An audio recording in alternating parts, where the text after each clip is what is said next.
Bonjour, je vous présente aujourd'hui l'analyse technique de EDF et de Genfit, tous les deux tradables à partir de la plateforme de CMC Markets. Alors je vous rappelle les règles du jeu, il ne s'agit que d'une analyse technique qui ne tient pas compte des fondamentaux.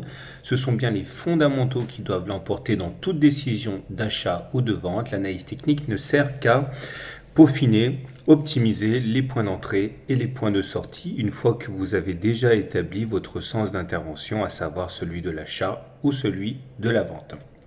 On va commencer par l'analyse de la tendance sur EDF. Alors là, pas de doute, hein, à la lumière de ce que l'on voit et du même tonneau que ce qui se passe sur toute la côte, la tendance est baissière. On le voit au fait que les cours évoluent en dessous d'une moyenne mobile à 150 périodes qui descend.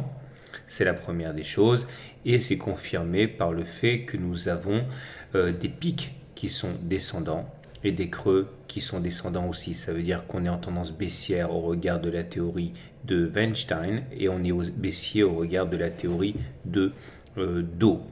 Le même constat peut être établi, bien que de manière un petit peu plus mesurée sur Genfit. Nous sommes là aussi en dessous d'une moyenne mobile à 150 périodes qui décroît, mais étant donné que la pente est quasiment plate, on ne peut pas véritablement dire que la tendance soit baissière au regard de la théorie de Weinstein. Et c'est la même chose pour la comparaison des pics et des creux. Vous voyez, les pics et les creux évoluent de manière assez erratique. Ce qui veut dire que la tendance n'est pas haussière, mais n'est pas non plus véritablement baissière au regard de la théorie de Dow sur Genfit. Alors il faut s'aider un petit peu de l'analyse de l'Ishimoku. Et là on voit que sans appel, hein, il y a confirmation en ce qui concerne EDF. Regardez ça, c'est le nuage. Et lorsque les cours sont en dessous du nuage et qu'en plus le nuage descend, on est en tendance baissière.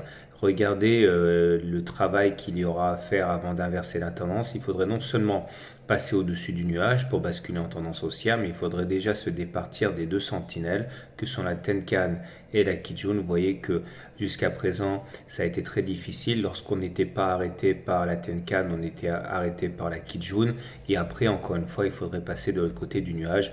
C'est pas facile, mais donc voilà ce qu'il faudrait faire avant de basculer en tendance haussière. Pour Genfit, c'est un petit peu mieux, comme on peut le voir. On est effectivement en dessous du nuage, donc en tendance baissière, mais on est au contact de ce nuage. On est passé au-dessus de la Tenkan, on est passé au-dessus de la Kijun. Si on arrivait à réintégrer le nuage, on serait en tendance neutre. Si on arrivait à sortir du nuage, on serait en tendance carrément haussière. Il ne nous reste plus qu'à voir l'analyse graphique. Alors pour EDF, on voit que les cours évoluent à l'intérieur d'un canal jaune de court terme dans lequel les oscillations sont fort belles et l'attaque du jour qui nous a amené à perdre près de 10% nous a amené au contact de ce bas de canal, ce qui constitue donc à la fois une zone de support et une zone d'alerte parce que si ça devait casser, eh bien on aurait sans doute une accélération baissière, mais pour l'instant ça tient. De manière un petit peu plus vaste, hein, on voit que nous sommes à l'intérieur d'un biseau descendant, ici en bleu. Un biseau descendant, c'est-à-dire que vous avez deux obliques qui descendent et qui convergent. Et la bonne nouvelle, c'est que normalement, ce genre de figure se casse plus souvent par le haut que par le bas. Mais on voit bien tout l'enjeu du niveau actuel, hein. Il faut absolument se maintenir à l'intérieur du canal, en dessous du biseau. Et si on avait un petit rebond, cela apporterait de l'eau au moulin d'une nouvelle oscillation vers le haut. Il faudra donc tenir impérativement ces niveaux. Et quand on regarde les indicateurs techniques, on voit que eh bien, ça va être difficile. Ça va être difficile parce que les indicateurs techniques sont mal orientés. Le MACD en noir ici et en dessous de son signal, ça veut dire qu'il est mal orienté. Nous avons le stochastique qui est en dessous de 20, ça veut dire qu'il est dans sa zone de survente, ça veut dire que là aussi c'est pas bon. Et nous avons le RSI qui est en dessous de 50, ce qui veut dire que ce sont les baissiers qui sont aux commandes. Néanmoins, il y a un élément qui est favorable, c'est le fait qu'il y a une double divergence haussière. Regardez, les cours ont fait des plus bas, mais ni le MACD sur le même laps de temps, ni le RSI. Et ça s'appelle une divergence haussière et ça veut dire que la baisse en cours a tendance à devenir peut-être un petit peu malsaine. Pour Genfit, il faut surtout retenir qu'on est soutenu par une zone ici de support très fort aux alentours de 20 à 23 euros. Tant qu'on ne casse pas les 20 euros et tant qu'on ne passe pas au-dessus de cette oblique verte, eh bien, on sera amené à végéter comme c'est le cas depuis maintenant de très nombreux mois.